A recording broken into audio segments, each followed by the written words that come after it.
Let's start off by talking about the Steelers versus Cowboys. Sunday Night Football.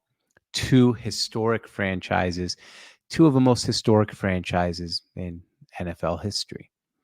When you think of the NFL, you think of a couple blue blood franchises. You think of the Dallas Cowboys, Pittsburgh Steelers, Green Bay Packers. Those are the big three, in my opinion. Some people might want to add the New York Giants in there. I feel like their history is not really conclusive of being up there as one of the top three big dogs. The three big dogs are the Steelers, Cowboys, and the Packers. Now, maybe the 49ers can fit that bill too, but that is not the point of this.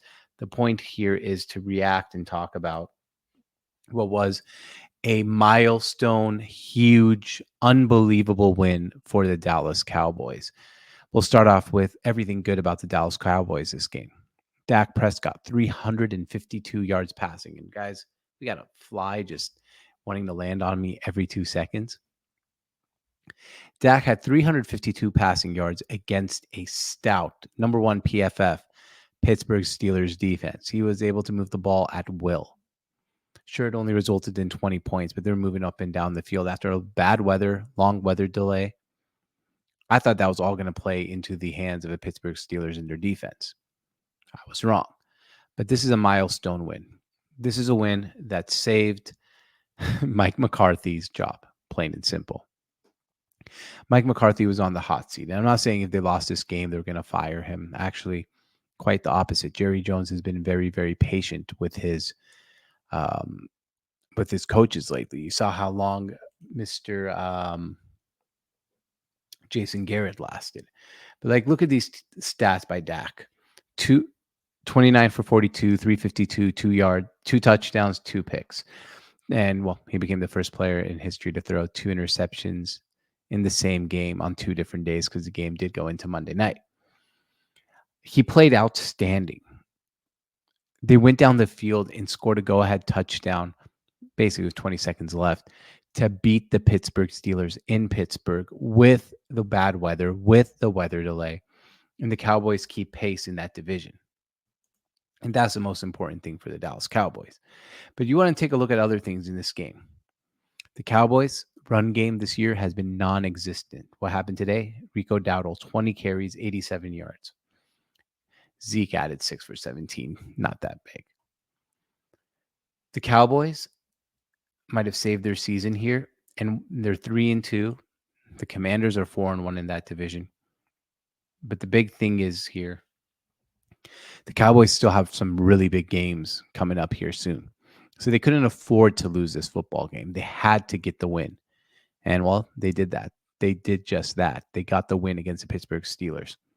If you're a Cowboys fan, you should rejoice. You should be happy. 3-2. And the good news, 3-0 on the road. 0-2 at home. But the Cowboys usually have a pretty good home field advantage, and they should take care of business. If you go look at their schedule, they got the Lions coming up next. Tough game. At 49ers, at Falcons, Eagles, Texans, at Commanders. The Lions are a Super Bowl contender. 49ers have Super Bowl aspirations, even though they're highly injured. Falcons, they're probably going to win their division. The Eagles are going to be vying to try to win that division. Texans are really good. We saw today. At Commanders, that's a 1, 2, 3, 4, 5, 6 game gauntlet that they have to go at least 3-3. So if they lost today, all of a sudden you have to go 4-2 against that gauntlet. It would have made it absolutely difficult for the Cowboys to really come back and do really well this season. As for the Pittsburgh Steelers, it was one of those things where I actually didn't think this. I thought the Steelers might be frauds. I knew their defense was good. I knew they were masking a lot of deficiencies for Justin Fields. Fields didn't look necessarily horrible today, but he didn't necessarily look amazing. 15 for 27, 131 yards, 2 picks, 2 touchdowns, no picks, but only 4.9 yards per completion, took 3 sacks. But you didn't really feel like he could get the ball down the field, and you can see that by the length of the receptions. The longest reception was by George Pickens, 21 yards. They couldn't really get much movement there. And the Steelers, they go back down to earth. They started off 3-0. They're 3-2 now. And that just tells you okay, so they're 3-2 now. They got at Vegas. who, by the way, somehow is 3-2. The Jets, New York, they can stack up some wins, but you go look at their division.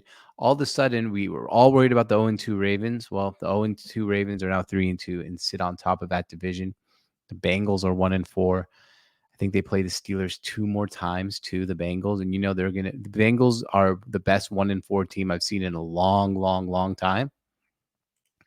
So the Steelers are going to have a lot of work to do if they want to actually be a playoff team. Their defense is great, but their offense is just so pedestrian. Even with Justin Fields, they mask a lot of his deficiencies. I don't necessarily think he's the long-term answer in Pittsburgh, but we shall see. So that's the Pittsburgh Steelers and Dallas Cowboys instant